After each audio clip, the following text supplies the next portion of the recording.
chill service pan zo mi te dim pau to ke ngai thei ta hi tu in lungdam na lai siang tho sim na ngai ni lungnam na lai siang tho ma ku alian guk aneu khat pan guk chiang to mun pan in jesu pai khia a ama ten na kwa a apai hi anung zui te in zong ama nung azui yu hi sapan ni atun chang in ki khom na ina thu a hil hi mi tampi te in athugen azaku chang in lamdang asa u hi amau te in hi mi pa in hi thu te koi pan in anga a hi ya na lamdang na ngon abol theina ding in ama tunga kipya hi pilna bang a hi ya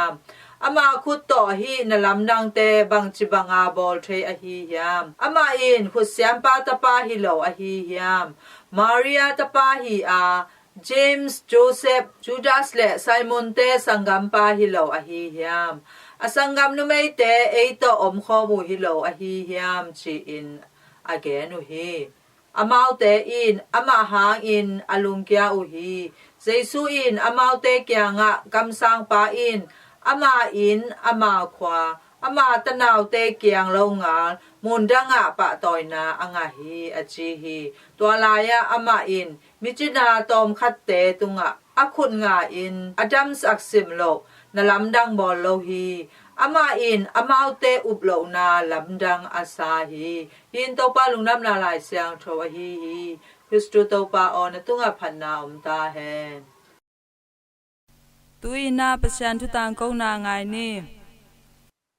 Yesu sunga kungi chuchu yu te na te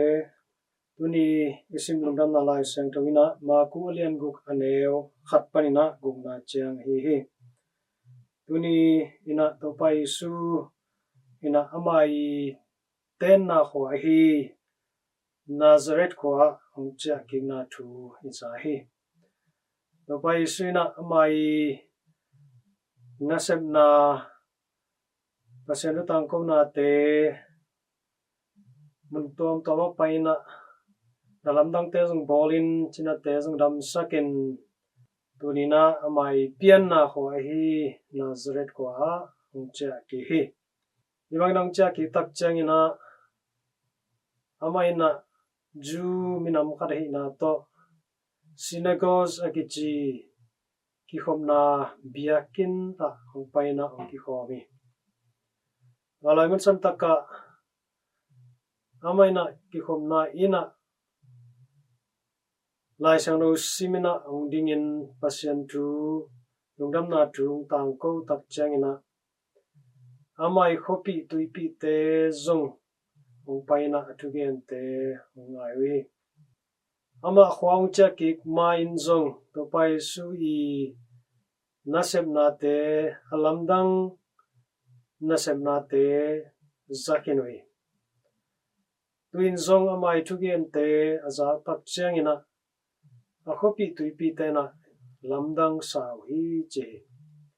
mahangam chile napai su pen amai pian khian na a hi ama chinga kem Joseph pen letamana sem khathia anu Maria hin asangam te zong amau te tom khom vive hin amaina lai siamte lai sano siamte bangina lai sano sinna sangte aka lam ki thei khalohi zong ka tholohi imata sele I lai sano siamte I tugen na te to akibanglo tuthuk tampi tak gen ai manina lamdang asawi hi hipa kwa hilal tak ai hiam jina newet na to ama thu na ngai hi aizun to pai suina bangchi hiam chile prophet te pen amai khwa le tuya min nga lo hi kipi mu lo hi chi thu pula khia hi Ramanina amai pian pi amai khan pi lom le agwal akhopi tuipi te nangonina ama pen pimulo athugen te athu pi ma ai hangina hi palil tak amai la etama pai talil takina hi bang tu again china thupi ngai sun loina zong sandina ngai sun loi iman santa kautena te itanai chaidina mundang apaina akwal jinna pasien tuken na a topai sui tu azaina a tena amai nalamdang nasenna te muina zong nasawi jinate tampita kin damna nga in mitaten khwamuin khelbai te lampai theihi mahangyam chile amaute na topai su umina sawi imata sele akhopi tuipi tena itopai su in lamdang bolna te za in thei himata sele lohi zong sang nom lohi bekcham loina na neo et lai wi ama lel tak ji ina neo ngai suri toy manina ama I huwa Nazareth kwa topai suna nalamdang tampi na bol lohi jina pol khat I lutunga akun ngain adam sak simlo adang nalamdang te na bol lohi jina tuni ina lai saro suwa izahi utena te hitui tak chiang ina itena pasien I happy na pasien I wanglen na te I upna tungton na I upna za chiang pen pasien in ite tunga nalamdang ong bol thei ite rina thupa ong pethei ahi ai zongina itena ngamlo muang ngamlo inom tak chiang in pasien bangza takin wang lianin eri nalamdang tampi tak bol thei hima ta sele ei upla na le monla na te hangina ei tunga nalamdang piang lo thupa isan zari ki sang lo chi pen ong musahi tamanin topai sui pian na Nazareth khuami te bangin tunina eite na topai sui thu zain topai sui thu te ngaina ikamin zong umhang chi phial zongin hi amai khopi te bangina ilung simsa muan na tak pi inelo tak chiangin eite nga de kilom thupa te zong inga lo itan hon tampi tak om thei kha hi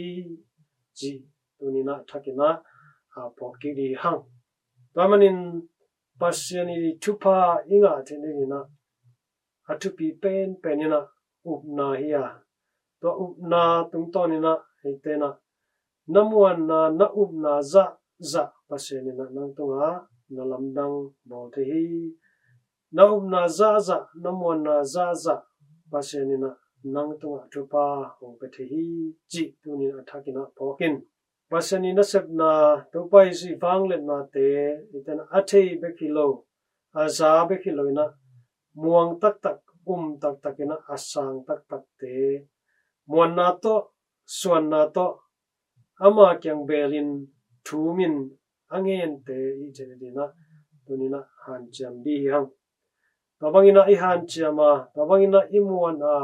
isuan tak le topai sina hi thailo sep thailo neilo hi jina te ram sak the hi mit to te huamu sak the hi helbai te lampai sak the hi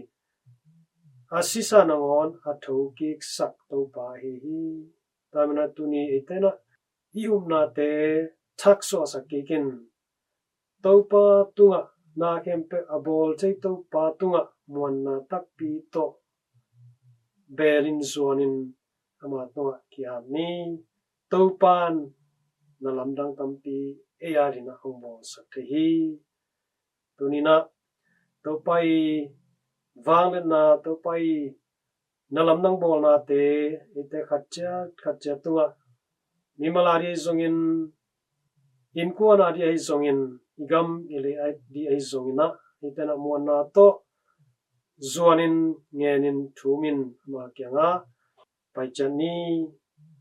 eite tanchat ding topan thupa ongpeding hi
tang sam na ka nei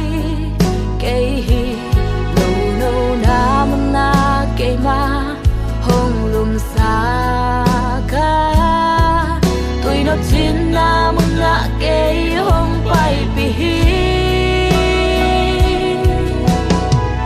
ka khanun tang na tha hong dim kip sa ka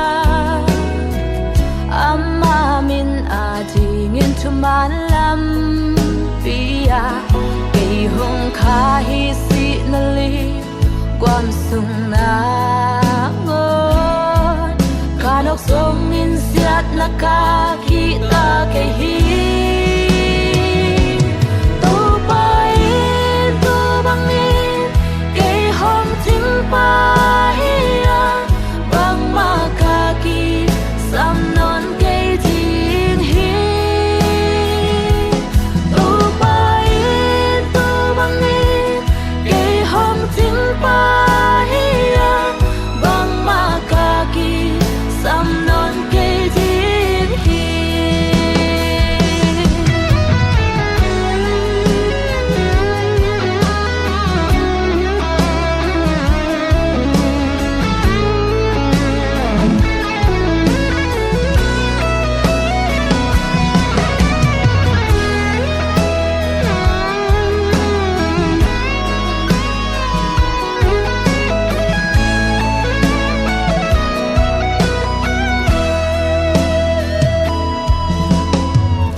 bang han yam chi le kai to nong ngom kho ma na dei pi chang khu rin ke hong lung mong sa khi ka gal te om pi mai ka maya an nong lu hi ka lu sa thao nong ni la ka haya dim le thi karon tak sung ton tung in hoi na le happy na in ke hong zui tak tak tinga to pa in sunga ka te ton tung ding hi to pa in sunga ka tem ton tung ding hi to pa in to bang in ke hong ting pa hi bang ma ka ki sam non ke ting hi to pa in to bang in ke hong ting pa hi bang ma ka ki sam non ke ting hi to pa in to bang in ke hong ting pa hi bang ma ka ki sam non ke ting hi to pa in to bang in ke hong ting pa hi bang ma ka ki sam non ke ting hi to pa in to bang in ke hong ting pa hi bang ma ka ki sam non ke ting hi bang ma ka ki sam non ke ting hi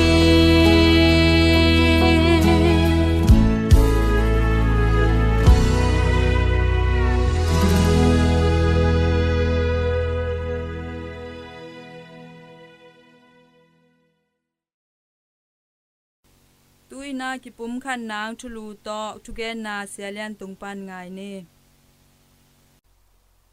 ecumenism Christian de ki pum khat na pasian sunga kongit zo suan ule naw te o zo mi service RVA panin dammo chi in vai kong don masahi ahoi ipasianin minthan na le pa toina tang masata hen tuni in Christian te ki pum khat na to ki sai in Christian te kilung tua ka matun na chi thulu to keima se banalianin thu kong kupi nuam hi zovun toy lia le tang sangam ule naw te o i Christian non tak na thu pi sak in bullet chan ni ki i kilem na ki thu to na muna to pa om ing achima bang in akilem akit tuak por pi sat kham in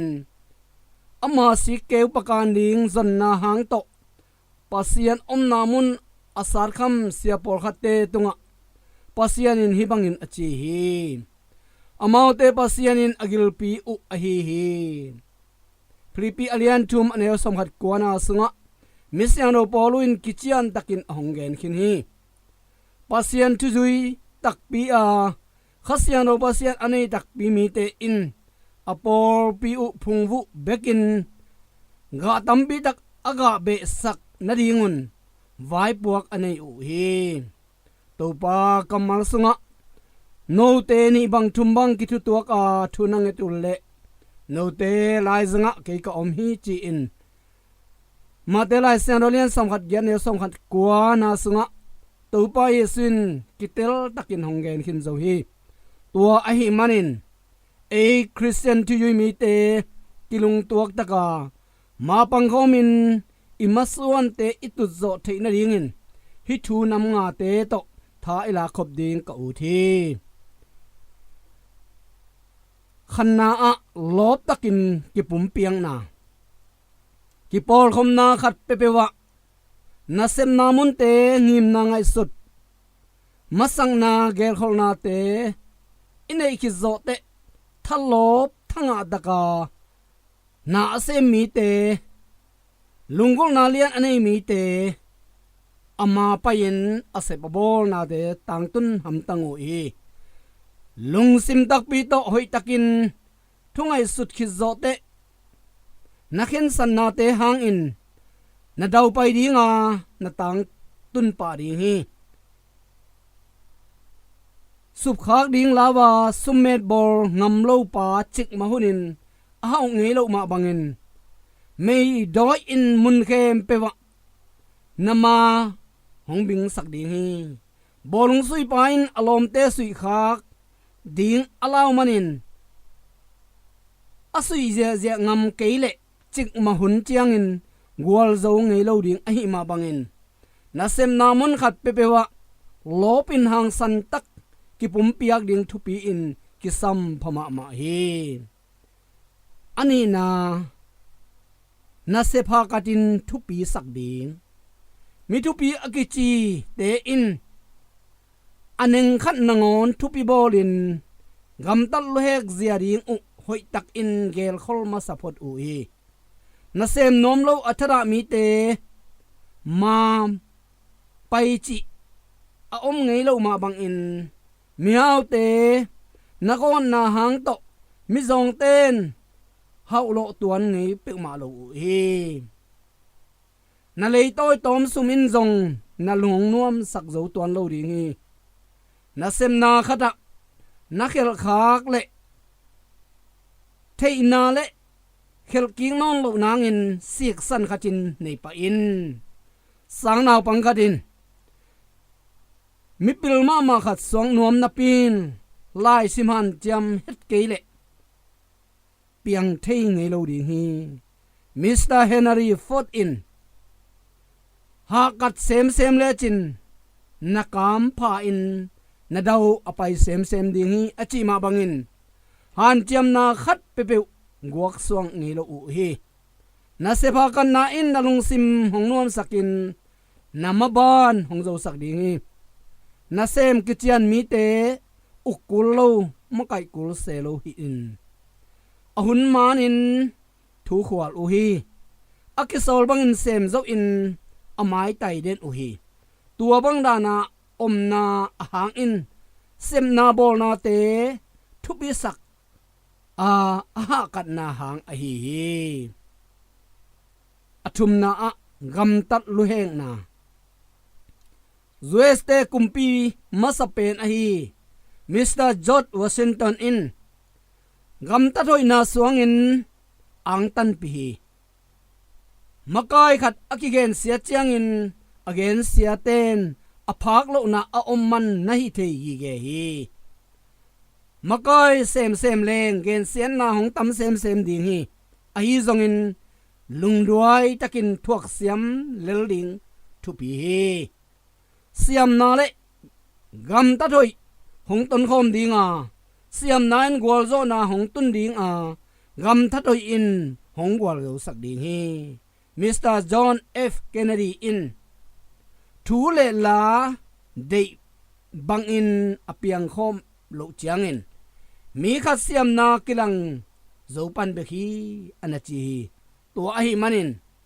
mi khat i siam na le hoina akichi thu in gam tan na panin hong kilang khia hi nung zui pi za ko in gam tan na omlo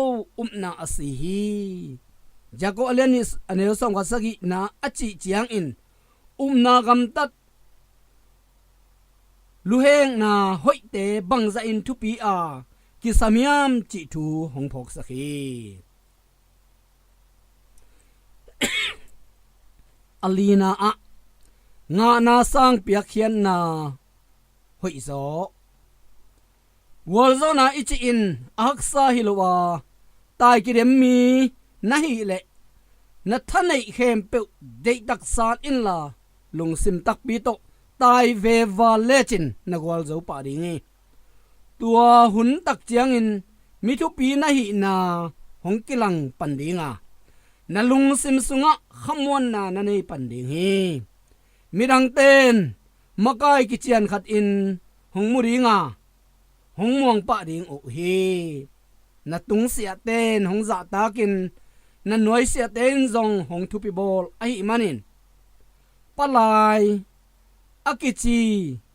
tung le nuai a khui to ki na suak ding hi mi khem pe win ana sem te u thaman za wal pe nuam lo hi na sem ten jong to ma bangin agam ta pa le lo hi na sem ten hong lamet na sangin atam zo piak zo nang in han chamin tua bang na hi le na daw pai ding a nama hong wang ding a tua agina lo thuneng no khat hangin gwal zovin na lung adam dinga piakhian na i man phat na thu na tel pan bek ding hi lai siang do sunga to pa kamalin nga na sangin piakhian na a thu pa om zo hi chi to pa kamal phogi ge ni angana a han chiam in ang tan pi ni ming ten nuam sa in ma wangin daw pa in nun tak ding bai sa ikitam het ke hi hong thanem sak te khem pe nor hin zawin mo na hong bat lo hak sa thun chiang in na pai na lampi to be sem zo in top san ding ngai sun khake in la akoi amam na phut khak bangin lungduai takin ma pangin pheibung sonin ma no ding ke sami tum na nei mi ten agwal zo dong u han chiamin ma pang ten tan u hi to ai manin tu tak han chiam tak nasip bang jing chenga ring in sumgum le gam nei na suak dinga na sem na tung tonin na ang tan pi ding hi lim suai siam pain alim soi a hoi pen ai the na ding in asiam topin gelin sun tha pain azuzun ma bangin eiten jong semna khat pepewa lop tak hakat in kipekhia in han cham peule hang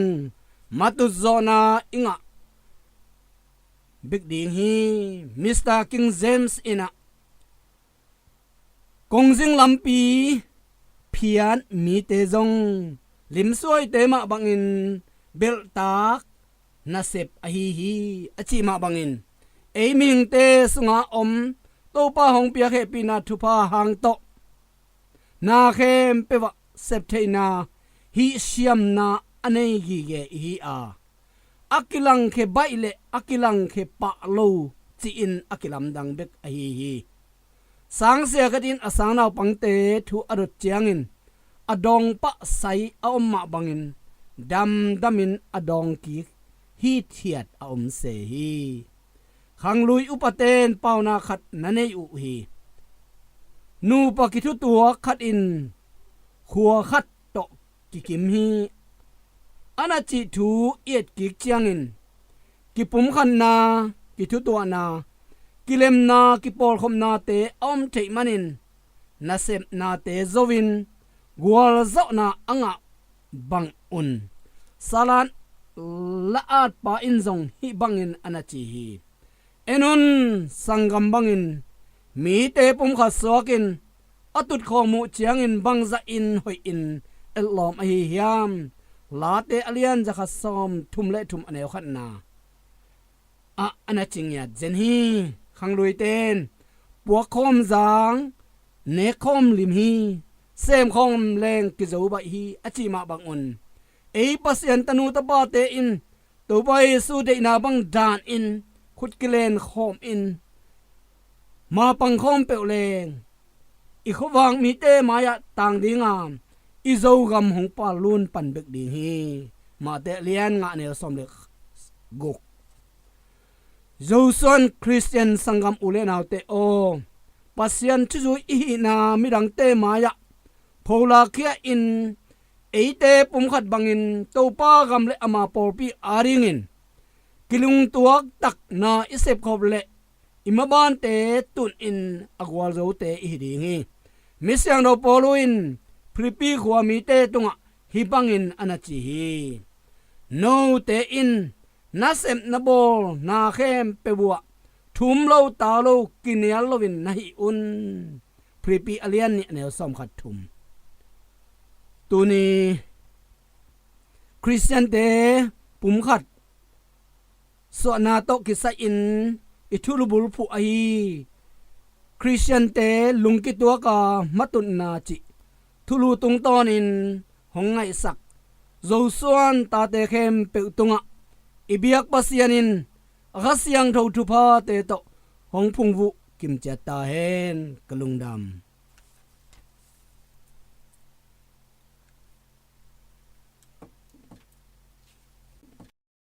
RVA Chin Service Panin Zomi Terim O to Lungdam tu tang ko na kimanta hi aza ngai nu le pa ule naw te o to pa no te tunga thupa nam kim hong pe chia ta hen mangpha